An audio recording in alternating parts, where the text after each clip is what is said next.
Good YouTube, welcome back. Dub Digital, crypto news, macro trends. Give me a subscribe if you appreciate the content. I'm coming to you every single day with the hottest macro analysis in the cryptoverse. Macro analysis. We ain't looking short term, we looking long term. Today we got Wanchain, Wandalorian. Shout out. Let's get into the charts. Alright y'all, I got another request to do Wanchain analysis on this price, and because I love Wandalore so much, I'ma do it. I gotta help you guys out when you need help. But one thing I gotta stress to you guys, if you guys are gonna follow my channel, I gotta be very transparent with you. I am not a short-term trader. I never claimed to be a short-term trader, but I am a macro investor, y'all. I like to look at long-term trends, and that's exactly the reason my TA is the way my TA is. Sometimes I don't trip when I get it wrong, because I'm looking at these charts. I can't worry about every single move or I'll go crazy. I'll go nuts, and in fact guys, I used to do that. That's why I don't invest like that anymore. A lot of people in crypto zoomed up microscopically all up in this thing, looking at it with a magnifying glass. What's the RSR, the MACD? You don't have to have a PhD in oceanography to understand the tide, man. You don't have to be an astronomer to understand orbit. These are patterns that play out over time. The macro investor tries to capitalize on those changes in the pattern. But guys, I did a real quick measure for you on the macro trend. It's been almost 3 years since Wanchain's been going down. Do things go down forever? If you've been around crypto for any length of time, does crypto go down forever? Answer that question. Can it happen? Anything's possible. Should I bet on it? I like to use data to make my decisions, and the data shows me that that is not what occurs. It's just rationale, y'all. It's just the way you think about the situation. That's all. Guess what though, guys? You are in what we call a risk-on asset. What is risk-on, risk-off, you ask? Well,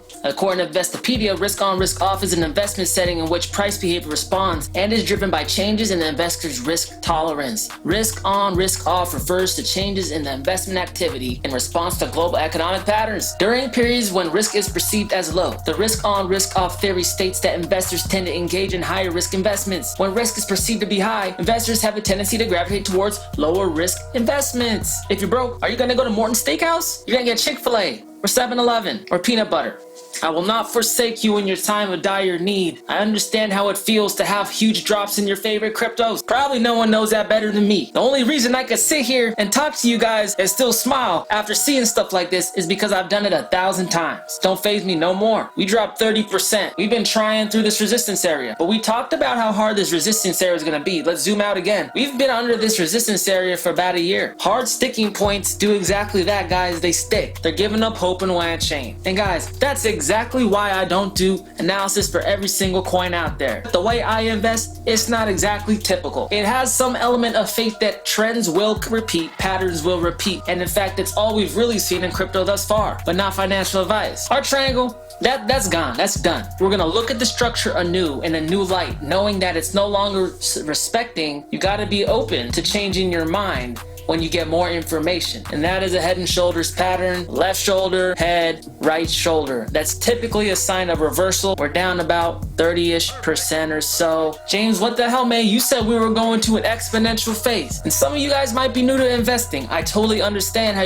it could suck to see your balance go down, but there's two kinds of investors. When there's corrections: the ones that run for cover and the ones that run to battle. I tend to be more of the second kind. But don't trip, guys. I'm doing a lot of talking right now. I'm going to show you guys exactly where I think this thing is going to go, what my plan is, and go over your portfolio construction and how you can make your portfolio more resilient. It's because you're too heavily weighted in alts. We're going to talk about the Bitcoin altcoin ratio, y'all. Let's get into it. Right now, if you pay attention to the stock market and economy in general, the economic forecast is not looking so pretty, guys. Investor appetite for risk rise and fall over time. At times, investors are more likely to invest in higher risk instruments than during other periods, such as during the 2009 economic recovery period, by selling risky positions and moving money to either cash or US Treasury bonds, y'all. If you didn't believe me, I ain't making this style of investing up. Macroeconomics is how the big boys, the big money, really invest their capital. Okay, James, we get it, but how does risk on, risk off, how does that affect me in my real life? I showed you guys the Wall Street cheat sheet. It's the psychology of a market cycle. Starts with disbelief, hope, optimism, belief, thrill, euphoria. On the backside, we have complacency, anxiety, denial, panic, and it restarts the process with disbelief. This basically shows you the psychology going through investors' minds during each and every impulse, that we are in and very much in the disbelief phase. Investors Investors with two views reality have opposed thoughts on the value of the asset. That's why we're having swings. The bulls have to fight the bears to get control. We're going through that process right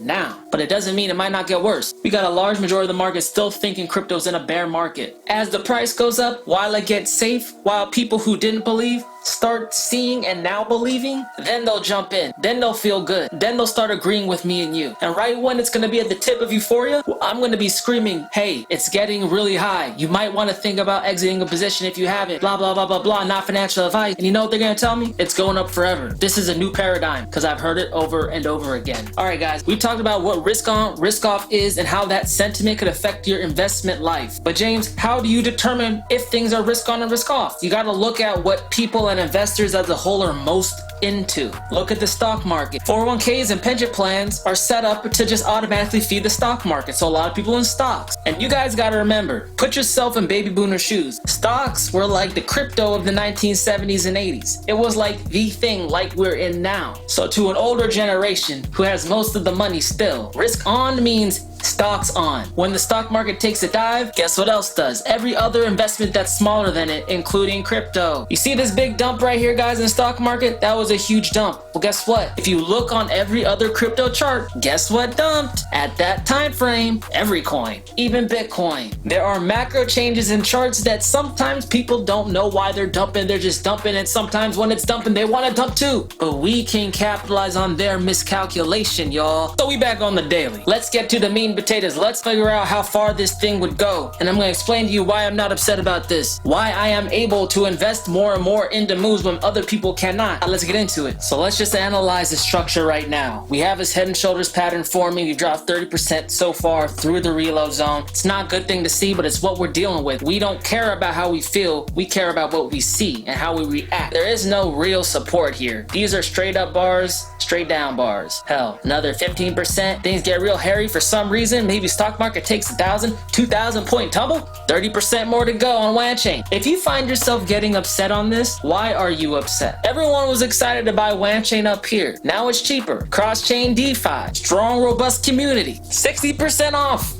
That sounds like Christmas to me, guys. Guys, if Wanchain drops lower right now, I'm looking to pick up Wanchain anywhere around here. If it keeps going up and totally does something I didn't expect, that's why I got a heavy bag right now. And let's just say if that happened. You guys get hyped when I say 3,000% up, 2,000% up. Let's just do a measurement to see how many percent return back to all-time highs that really is. That's almost 5,000%. That adds 2,000% more onto your returns. I understand the initial gut feeling of a drop, but look at the upside, guys.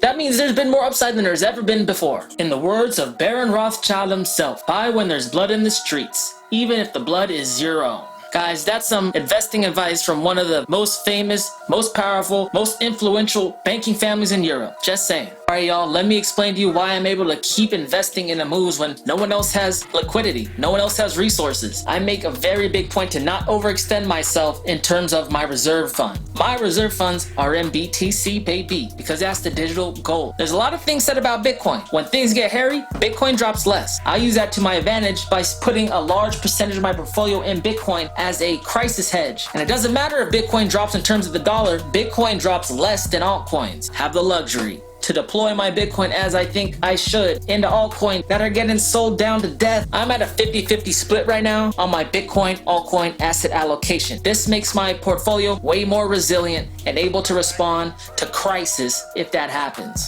As bad things happen, altcoin value goes down. Say this drops about to 40%, my Bitcoin value will go up. They go to Big Daddy, Big Papa, Bitcoin. As the bull run goes on and alts catch up in value towards Bitcoin, that means alts are getting more and more fairly valued. And as they get more and more fairly valued, I want to start exiting out. As the price goes up, I know that the probability of going down increases. I pull profit in Bitcoin, and that skews my Bitcoin percentage higher and higher as the bull market goes on. We're not in the business of being right, we're in the business of getting money. All right, y'all, we got a little deep into that one. In order to grow as an investor, you gotta have a good base. You gotta understand why things are happening, or else you just listen to anybody, you'll just listen to me. Wanchain might be in a discount. That's the way I'm seeing it though, y'all, because I'm still on that bullish crypto narrative. If you're sold on the coin and you think it has value and fundamentals, then price should catch up with the product. More importantly, guys, I'm Dub Digital. Crypto news, macro trends. I'll talk to y'all later. Peace.